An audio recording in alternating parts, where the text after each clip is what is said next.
ഹരേ കൃഷ്ണ. സർവം ശ്രീ രാധാകൃഷ്ണാർപ്പണമസ്തു. എല്ലാവരും മോഹിനി ഏകാദശി വ്രതനിഷ്ഠയിലാണെന്നറിയാം. ഭഗവാന്റെ അനുഗ്രഹം എല്ലാവർക്കും സമൃദ്ധമായി ഉണ്ടാകട്ടെ.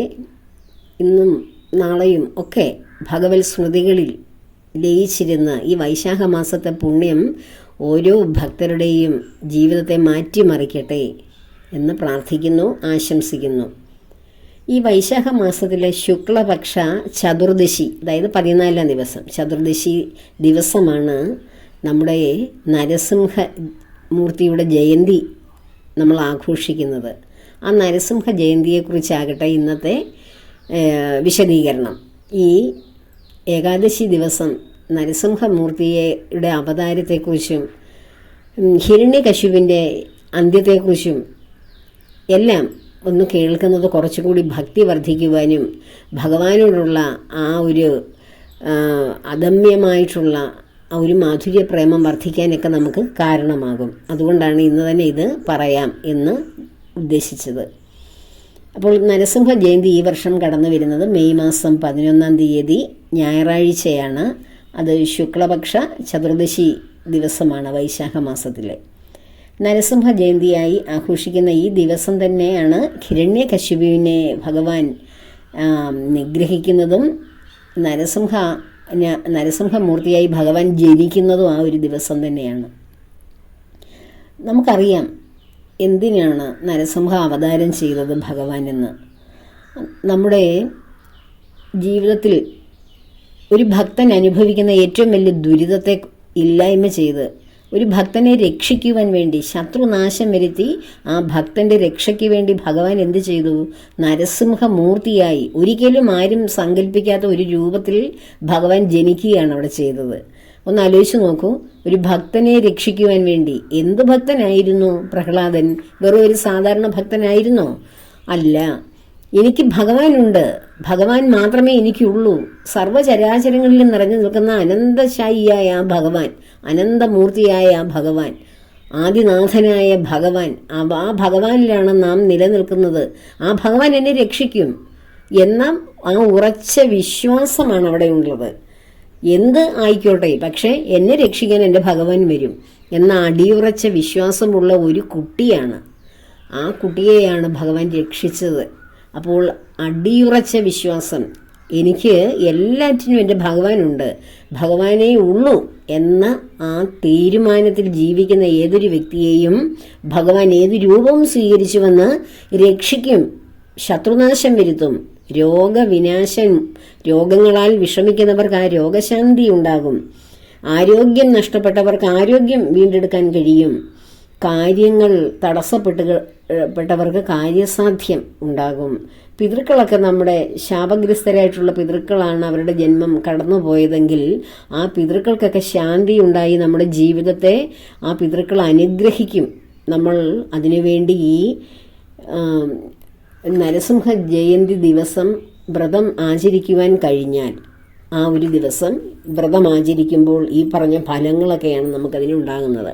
പിതൃക്കൾക്ക് മാത്രമല്ല ശാന്തി കിട്ടുന്നത്, നമ്മുടെ വരും തലമുറയുടെ ഉയർച്ചയും ഈ ഒരു ദിവസത്തെ പ്രാർത്ഥന കൊണ്ട് സംഭവിക്കും. നമ്മൾ ശത്രു വിനാശത്തിന് വേണ്ടിയിട്ട് ഭഗവാൻ ഭൂമിയിൽ അവതരിച്ചപ്പോൾ വളരെ ഉഗ്രമൂർത്തിയായിട്ടാണ് ഭഗവാൻ അവതരിച്ചത്. പക്ഷേ ഈ ഉഗ്രമൂർത്തിയായ നരസിംഹമൂർത്തിയെ നമ്മൾ വളരെ ശാന്തമായ, കാരുണ്യവാനായ, ഭക്തരിൽ അലിവുള്ളവനായ ഭഗവാനായിട്ടാണ് നാം കാണേണ്ടത്. വളരെ വളരെ ക്ഷിപ്രപ്രസാദിയാണ് ഈ നമ്മുടെ നരസിംഹമൂർത്തി. നമ്മൾ വിചാരിക്കും നരസിംഹം വളരെ ക്രൂരമായ, വന്യമായ, ഭയാനകമായ ഒരു രൂപമാണല്ലോ ഭഗവാന്റെ, ഇതിനെ എങ്ങനെ ആരാധിക്കും എന്ന് നമുക്ക് തോന്നും. അത് തോന്നൽ മാത്രമാണ്. ആ ഭഗവാന്റെ ഉഗ്രം വീരം മഹാവിഷ്ണും ജ്വലന്തം സർവതോന്മുഖം നൃസിംഹം ഭീഷണം ഭദ്രം മൃത്യുർ നമാമ്യഹം, ആ ഒരു നാമം, ആ ഒരു മന്ത്രം മാത്രം ജപിച്ചുകൊണ്ട് ആ നരസിംഹമൂർത്തിയെ നിത്യേന പ്രാർത്ഥിക്കുക.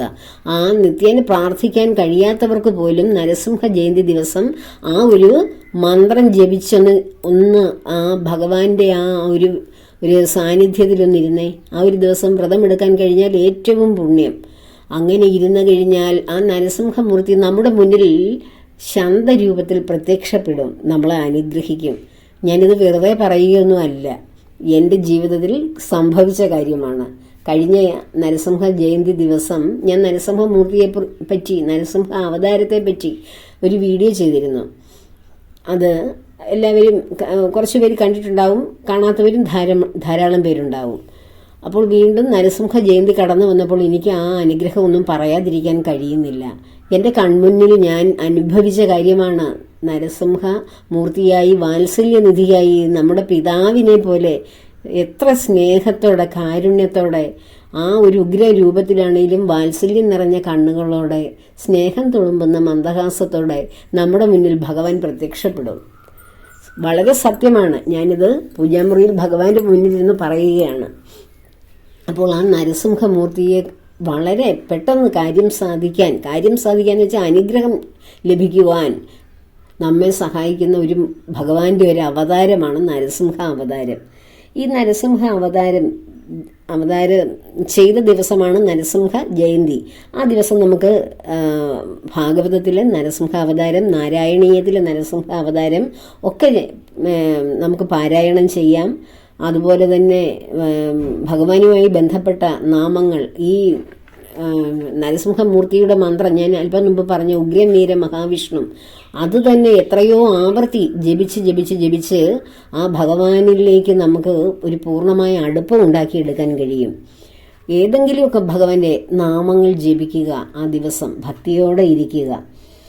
എവിടെയാണോ അധർമ്മം വിളയാടുന്നത്, അതിൻ്റെ പൂർണ്ണതയിലേക്ക്, അധർമ്മത്തിൻ്റെ ആ പരിപൂർണമായ ഒരു അവസ്ഥയിലേക്ക് എത്തുമ്പോൾ അവിടെ ഭഗവാൻ ഉദയം ചെയ്യുകയാണ്. ധർമ്മത്തെ രക്ഷിക്കുവാൻ, ഭക്തരെ രക്ഷിക്കുവാൻ വേണ്ടി എവിടെയും ഒരു തൂണ് പിളർന്നും ഒരു മരത്തിനുള്ളിൽ നിന്നും എവിടെ നിന്ന് വേണേലും ഭഗവാൻ വരും. കാരണം എന്താണ്?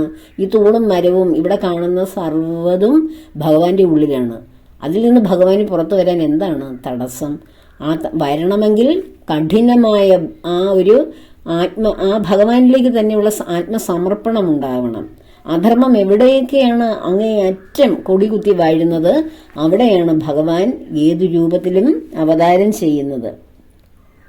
അപ്പോൾ ആ നരസിംഹമൂർത്തിയുടെ ആ ജനനം എങ്ങനെയാണ് സംഭവിച്ചതെന്നും എന്തിനു വേണ്ടിയാണെന്നും എല്ലാം നമുക്കറിയാം. എങ്കിലും ഒന്നുകൂടെ നമുക്ക് അതൊന്ന് കേൾക്കാം.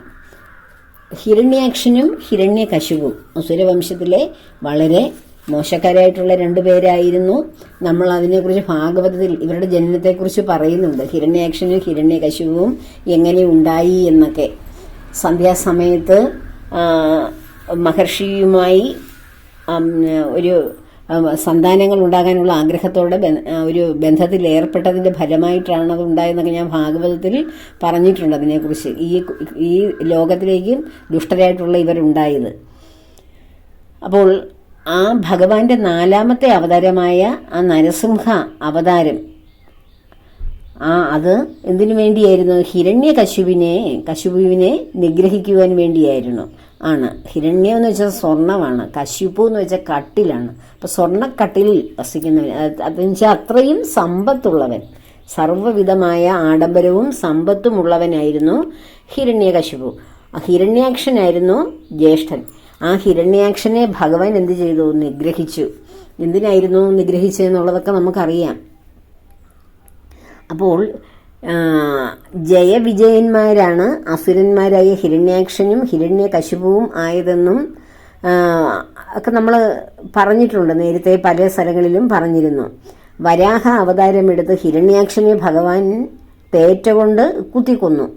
എപ്പോഴായിരുന്നു? ഭൂമിയെ ഒളിപ്പിച്ച് ഭൂലോകത്തെ എടുത്ത് പാതാള ലോകത്തേക്ക് ഹിരണ്യാക്ഷൻ കൊണ്ടുപോയപ്പോഴാണ് ഭഗവാൻ തൻ്റെ ഭാര്യയാണ് ഭൂമിദേവി, ആ ദേവിയെ വീണ്ടെടുക്കുവാൻ വേണ്ടി വരാഹ അവതാരമെടുത്ത് ഹിരണ്യാക്ഷനെ തേറ്റമേൽ തേറ്റ കൊണ്ട് ഉപദ്രവിച്ച് ഭൂമിയെ തേറ്റമേൽ ഉയർത്തിക്കൊണ്ട് യഥാസ്ഥാനത്ത് വെച്ചു. അപ്പോൾ ആ ഹിരണ്യാക്ഷ വധത്തിന് ശേഷം ഹിരണ്യകശിപു അത്യന്തം ദുഃഖിതനായിരുന്നു. വിഷ്ണു ഭഗവാനെയും വിഷ്ണു ഭക്തന്മാരെയും എതിരിടാൻ വേണ്ടി സ്വന്തം ബലം മാത്രം കൊണ്ടാകില്ലെന്ന് ഈ ദുഷ്ടന് മനസ്സിലായി. അങ്ങനെ അയാൾ എന്ത് ചെയ്തു? മന്ധര പർവ്വതത്തിൽ ചെന്നിരുന്ന് ബ്രഹ്മദേവനെ തപസ്സനുഷ്ഠിക്കാൻ ഭാവിച്ചു. അപ്പോൾ ഈ തപസ്സെന്ന് പറയുന്നത് നല്ല കാര്യങ്ങൾക്ക് വേണ്ടി മാത്രമല്ല, ലോകനാശത്തിന് വേണ്ടിയും ദേവന്മാരെ അവരെ പ്രത്യക്ഷപ്പെടുത്തുന്ന വിധത്തിലുള്ള കഠിന തപസ് അനുഷ്ഠിക്കുന്നവരായിരുന്നു അസുരന്മാർ. അങ്ങനെയുള്ള ആ കഠിന തപസ്സിന് മുന്നിൽ ദേവന്മാർക്ക് പ്രത്യക്ഷപ്പെടാതിരിക്കാൻ കഴിയില്ല. കാരണം അവരുദ്ദേശിക്കുന്ന മോശം കാര്യമാണെങ്കിലും അവർ കഠിനമായി ഒരാളെ മാത്രം ആഹാരവും ജലവും ജീവിതചര്യകളും എല്ലാം ഉപേക്ഷിച്ച് കാറ്റും വെയിലും മഴയും എല്ലാം സഹിച്ചു നിന്ന് പ്രാർത്ഥിക്കുമ്പോൾ ഏതൊരു ദേവനാണ് പ്രത്യക്ഷപ്പെടാതിരിക്കാൻ കഴിയുക? അങ്ങനെ ബ്രഹ്മദേവനോട് തപസ്സനുഷ്ഠിച്ച് ബ്രഹ്മദേവൻ പ്രത്യക്ഷപ്പെട്ടു. ആ ഹിരണ്യകശിപു ആഗ്രഹിച്ച വരങ്ങൾ കൊടുത്തു. എന്തുവാണ് ആഗ്രഹിച്ചത്? ബ്രഹ്മദേവന്റെ സൃഷ്ടിയിൽപ്പെട്ട ഒരു ജീവിയും എന്നെ കൊല്ലുവാൻ പാടില്ല. അങ്ങനെ ഒരു ജീവിയിൽ നിന്നൊരു മരണം എനിക്ക് സംഭവിക്കരുത്. പിന്നെയോ ഒരു ആയുധത്താലും ഞാൻ മരണപ്പെടാൻ പാടില്ല. രാത്രിയോ പകലോ എന്നെ കൊല്ലുവാൻ പാടില്ല. അകത്തോ പുറത്തോ വെച്ച് എൻ്റെ മരണം ഉണ്ടാകരുതെന്ന്. നോക്കൂ, എത്ര നല്ല വരമാണ് ചോദിച്ചിരിക്കുന്നത്. അപ്പോൾ ഒരു കാലത്തും ഒരു മരണവും എനിക്കൊരു മരണവും സംഭവിക്കരുത് എന്നല്ലേ ചിന്തിച്ചു വെച്ചിരിക്കുന്നത്.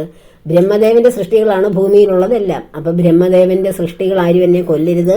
രാവും പകലും അല്ലാതെ വേറെ വല്ലതും ഉണ്ടോ? അതുകൊണ്ട് രാത്രിയും പകലും കൊല്ലരുത്. അകത്തും പുറത്തും, അകത്തെന്ന് വെച്ചാൽ നമ്മുടെ ഒരു കെട്ടിടത്തിനകത്ത്, പുറത്തെന്ന് വെച്ചാൽ ഭൂമി. അപ്പോൾ ഭൂമിയിലും ആ ഭൂമിയിൽ ഉണ്ടാക്കിയിരിക്കുന്ന കെട്ടിടങ്ങളുടെ ഉള്ളിലും വെച്ച് എന്നെ കൊല്ലരുത്. അപ്പോൾ എവിടെ വെച്ച് കൊല്ലാനാണ്? അങ്ങനെ ആയുധങ്ങളാലും എന്നെ കൊല്ലരുത്. ഏതെങ്കിലും ആയുധങ്ങൾ ഉപയോഗിച്ച് വാളോ വില്ലോ അമ്പോ ഒക്കെ ഉപയോഗിച്ചിട്ട് എന്നെ കൊല്ലാൻ പാടില്ല. അപ്പോൾ ഒരിക്കലും എനിക്ക് മരണമില്ല. അപ്പോൾ സാക്ഷാൽ ഈശ്വരനായ നാരായണമൂർത്തിയെ പോലെ ഞാനായി എന്ന് ആ ദുഷ്ടനായ കള്ളൻ അങ്ങ് വിചാരിക്കുകയാണ് ചെയ്തത്.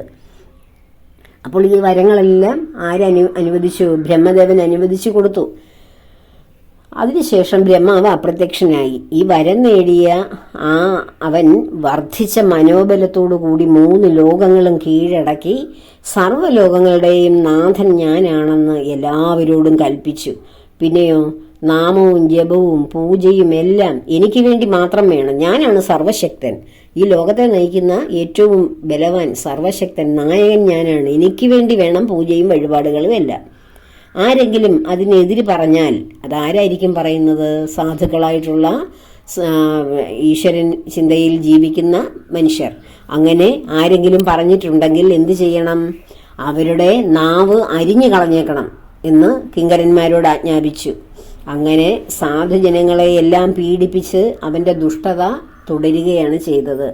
ഇതേ സമയം ഹിരണ്യകശിപുവിന്റെ പുത്രന്മാരായ ഭ്രാതൻ, അനുഭ്രാതൻ, പ്രഹ്ലാദൻ, സംഭ്രാതൻ എന്നിവർ ഭൃഗു മഹർഷിയുടെ പുത്രന്മാരുടെ അടുത്ത് വിദ്യാഭ്യാസം ചെയ്യുകയായിരുന്നു. ഒരു ദിവസം ഗുരുകുലത്തിൽ നിന്ന് കൊട്ടാരത്തിലേക്ക് വന്ന പ്രഹ്ലാദനെ വളരെ സ്നേഹത്തോടുകൂടി ഇങ്ങനെ അടുത്ത് വിളിച്ചിരുത്തി മടിയിലൊക്കെ ഇരുത്തിയിട്ട് ഹിരണ്യകശിപു ചോദിക്കുകയാണ്, മോനെ, നീ പഠിച്ചതിൽ ഏറ്റവും മികച്ചത് എന്താണ്? അപ്പം കുഞ്ഞു പറയുകയാണ്, പിതാവേ, ജഗദ്ഗുരുവായ ശ്രീമൻ നാരായണനെ സേവിക്കുക എന്നുള്ളതാണ് ലോകത്തിലെ ഏറ്റവും മഹത്തരമായ കാര്യം. ഇത് കേട്ട ഹിരണ്യകശിപു അത്യധികം കോപത്തോടെ പ്രഹ്ലാദനെ പിടിച്ചു തള്ളി മടിയിൽ നിന്ന് ഒറ്റ തള്ളു അങ്ങ് വെച്ചു കൊടുത്തു. നിലത്ത് വീണ കുഞ്ഞ് അവിടെ നിന്ന് എഴുന്നേറ്റ് നാരായണ നാരായണ നാരായണ എന്ന് ജപിച്ചുകൊണ്ട് അങ്ങനെ നിൽക്കുകയാണ് ആ കുഞ്ഞ്. ഹിരണ്യകശിപു പുത്രനോട് ചോദിച്ചു, എന്റെ ശത്രുവായ വിഷ്ണുവിനെയാണോ നീ ആരാധിക്കുന്നത്? ലോകത്തുള്ള മുഴുവൻ പേരോടും ഞാൻ പറഞ്ഞിട്ടുണ്ട് എന്നെ മാത്രമേ ആരാധിക്കാവുള്ളെന്ന്. ഇവിടെ നാരായണ നാമം കേട്ടുപോയേക്കരുതെന്ന്. നാരായണൻ ആരാണ്? എന്റെ ശത്രുവാണ്, എന്റെ സഹോദരനെ വധിച്ചവനാണ്. അവനെ വധിക്കുക എന്നുള്ളതാണ് എന്റെ ലക്ഷ്യം. അപ്പോൾ ആ ശത്രുവിനെ എന്റെ രാജ്യത്തൊരാൾ പോലും ജപിക്കുകയോ പ്രാർത്ഥിക്കുകയോ ചെയ്യുന്നില്ല. അപ്പോഴാണോ എന്റെ മകനായ നീ ഇരുന്ന് എന്റെ മുന്നിൽ നിന്ന് നാരായണ നാമം ജപിക്കുന്നത്? ദുഷ്ട എന്നൊക്കെ കുഞ്ഞിനോട് ചോദിക്കുകയാണ്. അതിനുശേഷം ഹിരണ്യകശിപു ഭൃഗുസുതന്മാരെ വിളിച്ചു വരുത്തി. അതങ്ങൾ പേടിച്ചിരിക്കുകയാണ്. ഏത് നിമിഷവും ഈ ദുഷ്ടൻ ഞങ്ങളെ കൊല്ലുവല്ലോ എന്നോർത്ത്. ഈ കുഞ്ഞിന്റെ വായിൽ നിന്ന് നാരായണ നാമം കേട്ടപ്പോൾ ഇവരന്തം വിട്ടുപോയി.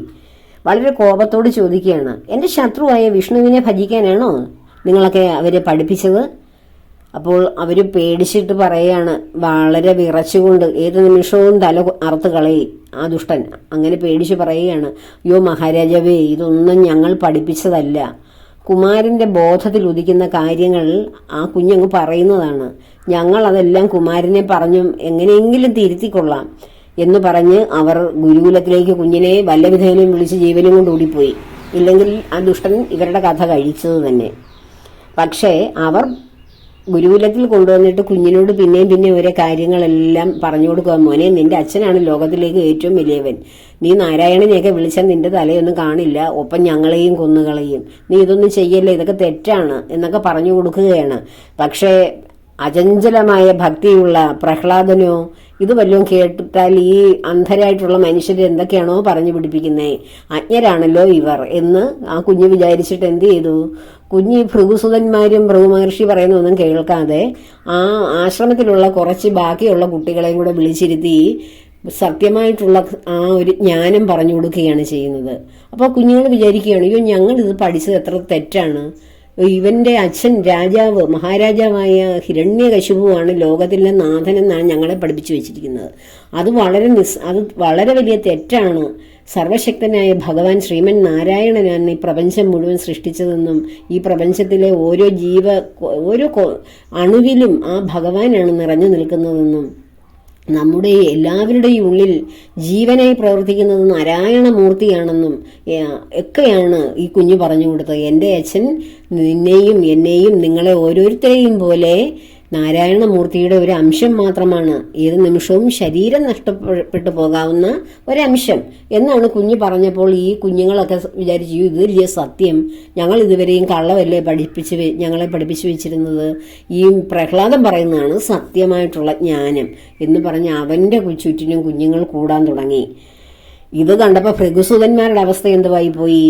അവർ വിചാരിച്ചു, ഇതിനെ ഇവിടെ നിർത്തിയാൽ ഇവിടെയുള്ള ബാക്കിയുള്ള കുഞ്ഞുങ്ങളും നാരായണ നാമം ജപിച്ച് തങ്ങളുടെ ജീവന് നഷ്ടം ഉണ്ടാകുന്ന തന്നെയാണ് അതിൻ്റെ ഒരു അവസാനം വരുന്നത്. വല്ലവിധേന ഇതിനെ എന്ത് ചെയ്തു? വീണ്ടും കൊട്ടാരത്തിൽ കൊണ്ടുവിട്ടു.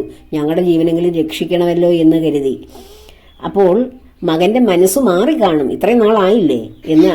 ആ മനസ്സ് മാറിയോ എന്നറിയാൻ വേണ്ടി ഹിരണ്യകശിപു മകനെ വീണ്ടും വിളിച്ച് സ്നേഹത്തോടെ താലോലിച്ച് മടിയിലൊക്കെ ഇരുത്തുകയാണ്.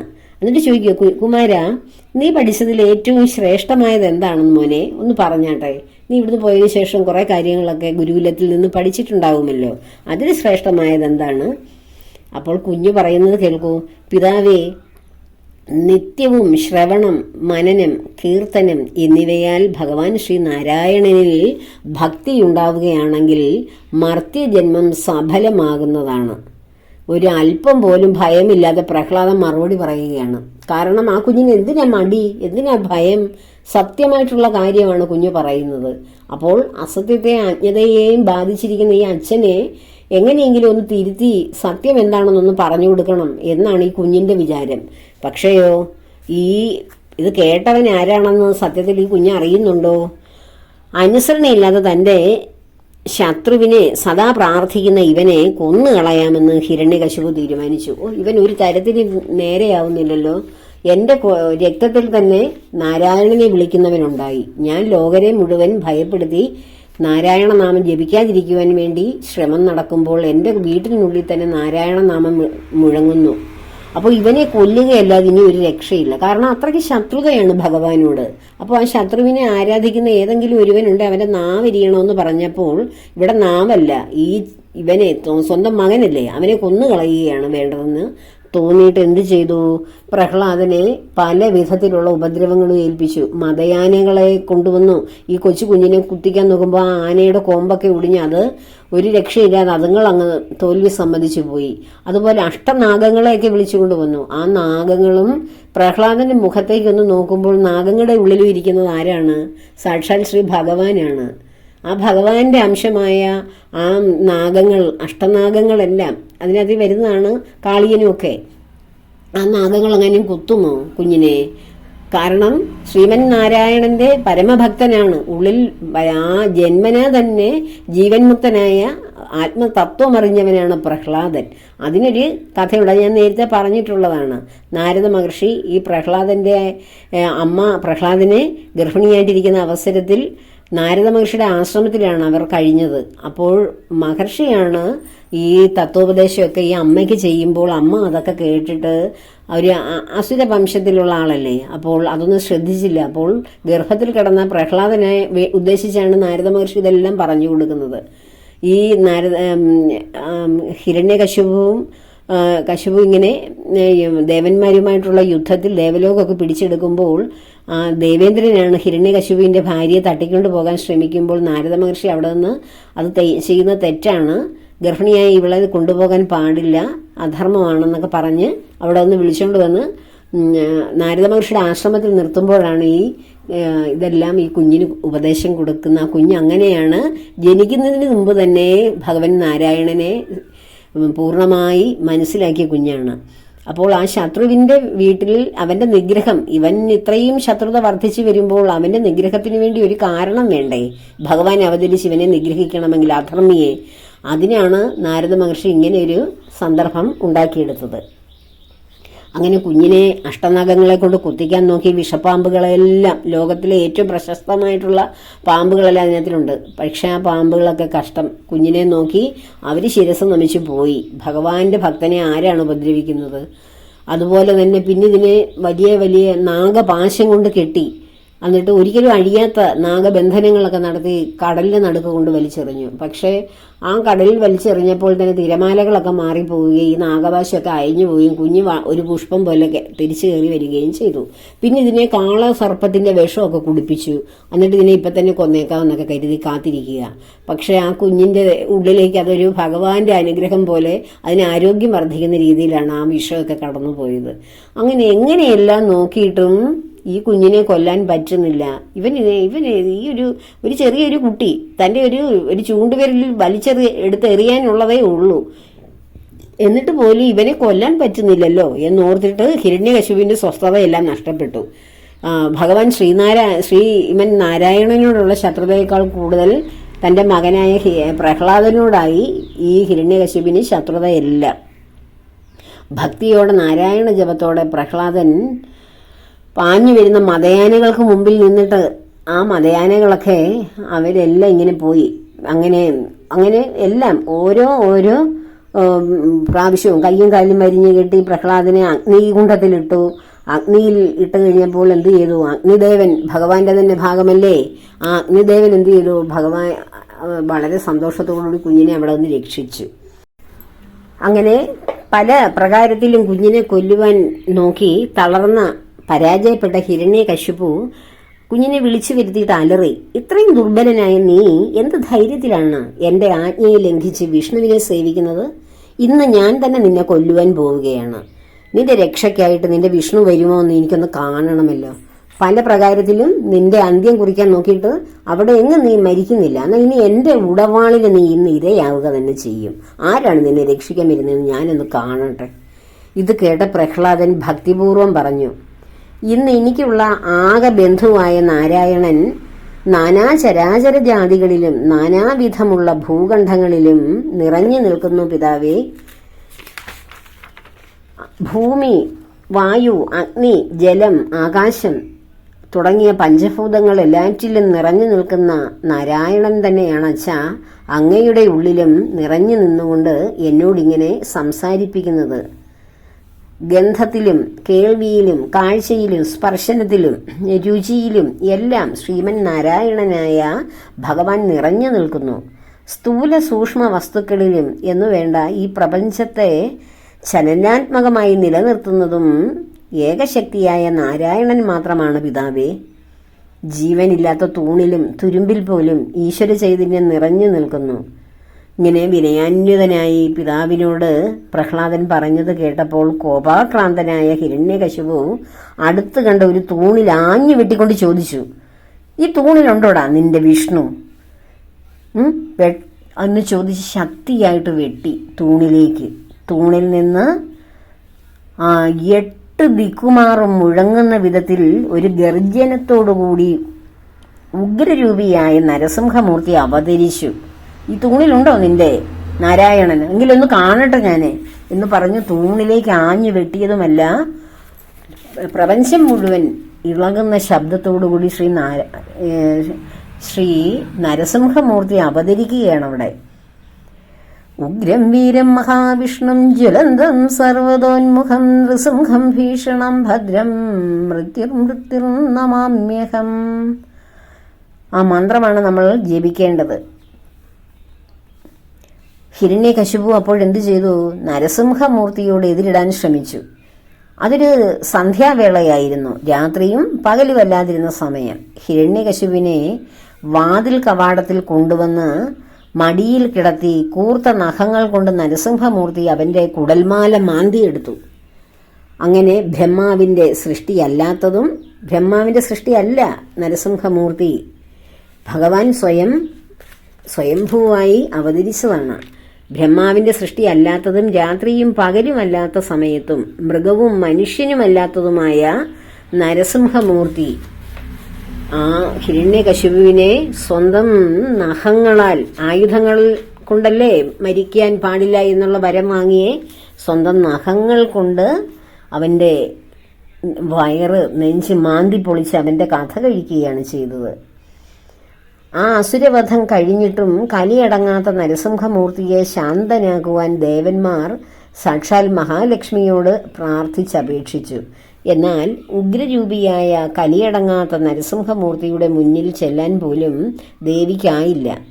അപ്പോൾ മുനിമാർ പ്രഹ്ലാദനെ സമീപിച്ചുകൊണ്ട് പറയുകയാണ്, മകനെ, കുഞ്ഞെ, നീ ഇത് കണ്ടില്ലേ? ഈ ഭഗവാൻ ഉഗ്രരൂപിയായി അവതരിച്ചത്, അത് നിന്നെ രക്ഷിക്കാൻ വേണ്ടിയല്ലേ ഭഗവാൻ ഈ രൂപം കൈക്കൊണ്ടത്. അതിനാൽ അല്ലയോ കുമാര, അങ്ങയുടെ സ്തുതിയിലൂടെ ഈ ഭഗവാൻ ശാന്തനാകൂ. അതുകൊണ്ട് ഭഗവാനെ സ്തുതിക്കൂ കുഞ്ഞേ എന്ന് പറയുകയാണ്. ബ്രഹ്മാദികൾക്ക് പോലും അറിയാത്ത ഭഗവാന്റെ ഈ ബ്രഹ്മസ്വരൂപത്തെ പ്രഹ്ലാദൻ ഇങ്ങനെ സ്തുതിച്ചു തുടങ്ങി. ദുർജടീം ലോകൈകനാഥം നരസിംഹമാർജവ വീര്യ പരാക്രമവാരിധീം ആഗ്നിനേത്രാലോകവ്യാപ്ത ജിഹ്വാമുഖമഗ്നിവിഭൂതി സ്വരൂപിണമവ്യയം എന്ന് പറഞ്ഞ് തുടങ്ങുന്ന ആ പ്രഹ്ലാദസ്തുതി, ഇത് നിത്യേന ജപിച്ചാൽ നമ്മുടെ ഉള്ളിലുള്ള എല്ലാ താപത്രയങ്ങളും അകന്നുപോകും. അതുപോലെ ശത്രുക്കൾ നമ്മളോടുള്ള വൈരാഗ്യം അവരുടേതില്ലാതായി ശത്രുക്കളെ ഇല്ലാതെയാകും. അതുപോലെ ഉദ്ദിഷ്ട കാര്യങ്ങളൊക്കെ സാധിക്കും. ഇതിനേക്കാൾ എല്ലാം ഏറ്റവും പ്രധാനപ്പെട്ടത് ഈ നമുക്കൊരു പൈശാചികമായ ബന്ധനങ്ങളും നമ്മുടെ ജീവിതത്തിൽ കുറെ തടസ്സങ്ങളും ഒക്കെ കടന്നു വരുന്ന ചില അവസരങ്ങളുണ്ട്. അതുപോലെ രാത്രിയിൽ ദുസ്വപ്നങ്ങളൊക്കെ കാണുന്ന അങ്ങനെയൊക്കെയുള്ള ചില അവസ്ഥകളുള്ളവരുണ്ട്. അവർ ഈ പ്രഹ്ലാദസ്തുതി നിത്യേന ചൊല്ലുകയോ ഭഗവാനെ ഉഗ്രം വീരം മഹാവിഷ്ണു ആ മന്ത്രം ജപിക്കുകയോ ഒക്കെ ചെയ്താൽ നരസിംഹമൂർത്തിയുടെ ഒരു വലിയ കാവൽ നമ്മുടെ ജീവിതത്തിൽ ഉണ്ടാകും. ആ ഭഗവാന്റെ ഹുങ്കാര ശബ്ദത്തിന്റെ ഒരംശം മതി നമ്മുടെ ശത്രുവായാലും ഏത് പൈശാചിക ബന്ധനമായാലും ഏത് കണ്ണുദോഷവും പ്രാക്കുദോഷവും മനദോഷവും ഒക്കെ ഉണ്ട്. മറ്റുള്ളവർ നമ്മൾ നന്നാവരുതെന്നൊക്കെ മനസ്സിൽ ചിന്തിച്ചാൽ അത് ചിലപ്പോൾ നമ്മുടെ സമയം മോശമാണെങ്കിൽ, അതായത് നമ്മൾ മോശകർമ്മത്തിന്റെ ഫലം അനുഭവിക്കുന്ന സമയത്തിനെയാണ് മോശ സമയമെന്ന് പറയുന്നത്. ആ സമയത്ത് ഈ ബാധകളെല്ലാം നമ്മെ വന്ന് അടുക്കും. എന്നാൽ അതിൽ നിന്നെല്ലാം ഒരു പ്രൊട്ടക്ഷൻ, ഒരു സംരക്ഷണ കവചമാണ് ഈ ഉഗ്രം വീരം മഹാവിഷ്ണു എന്നുള്ള ആ ഭഗവാന്റെ ജ്വലിക്കുന്ന ആ മന്ത്രം. ഇത് നിത്യേന ജപിക്കുക, അല്ലെങ്കിൽ ഭാഗവതത്തിൽ നിത്യേന പ്രഹ്ലാദ സ്തുതി ജപിക്കുക. അങ്ങനെ ജപിച്ച് ഈ പ്രഹ്ലാദകുമാരൻ ഭഗവാനെ സന്തുഷ്ടനാക്കി. ആ സ്തുതി കേട്ട നരസിംഹമൂർത്തിയാകട്ടെ ശാന്തനാകുകയും കുമാരനെ മടിയിലിരുത്തി അനുഗ്രഹിക്കുകയും ചെയ്തു. അതിനുശേഷം നരസിംഹമൂർത്തി ശ്രീ വിഷ്ണു ഭഗവാനിൽ വിലയം പ്രാപിച്ചു. ഇത് എല്ലാം സംഭവിച്ചത് നരസിംഹ ജയന്തി ദിവസം തന്നെയാണ്. ആ മൂർത്തി ജനിക്കുന്നതും ഹിരണ്യകശിപുവിനെ വധിക്കുന്നതും വീണ്ടും ഭഗവാനിൽ ചെന്ന് വിലയം കൊള്ളുന്നതുമെല്ലാം. അപ്പോൾ ഈ നരസിംഹ ജയന്തി ദിവസം നാം ആചരിക്കേണ്ട പ്രധാനപ്പെട്ട കാര്യം എന്ന് പറയുന്നത് ഈ മന്ത്രം തന്നെ ജപിക്കുക. ശുദ്ധമായ ജീവിതചര്യയോടുകൂടി ആ ഒരു ദിവസം നിങ്ങൾ ശുദ്ധമായിട്ടുള്ള വ്രതം എടുക്കാൻ കഴിയുന്നെങ്കിൽ തലേ ദിവസമേ മത്സ്യമാംസാദികളൊന്നും കഴിക്കരുത്. വ്രതശുദ്ധിയോടുകൂടി തന്നെ ഇരിക്കണം. വ്രതം എടുക്കുന്ന ദിവസം ശുദ്ധമായ ആഹാരം, അതായത് അരിഭക്ഷണം, ധാന്യങ്ങളൊക്കെ കഴിക്കാതിരിക്കുന്നതാണ് നല്ലത്.